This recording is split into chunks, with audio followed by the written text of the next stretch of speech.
Tytie naKiki vozviita zvakare. This time they are going to the Maldives for holidays. Zvimwe zvatinoita zvekudrowa, zvatinoona pamafirimu, zvatinoona mamovie, zvatinorota kuhope, ivo vari kurarama life. Vedweka guys, welcome back to your channel. Please don't forget to like and subscribe and watch this video to the end. So they've announced on their social platforms kuti vari kumboenda out since vanga vakangoboikana vakabva vangodecide kuti why not, let's continue with our traveling spree inoiteni imikani chirungu. So they've gone on their shopping, vari kugadzirira kuti vagofamba rwendo irworo.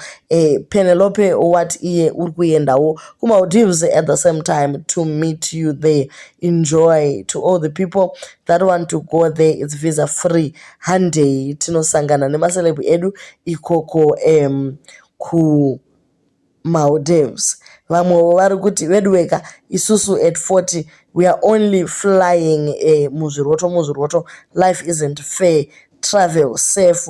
Don't forget to invest in houses while you still have the energy. Keep going. So nde vamwe avo vari kuda kuuya neadvice yekuti investai mudzimba. Guys, regai vanhu vararame life yavanoda nenzira yavanoda. Yes, good advice tiri kuinzwa, but if people want to travel, let them be. Va travel up and down. Zvekuzonzi kwai dei matenga dzimba, matenga nemastand kuZimbabwe, they are not there. Havagariko.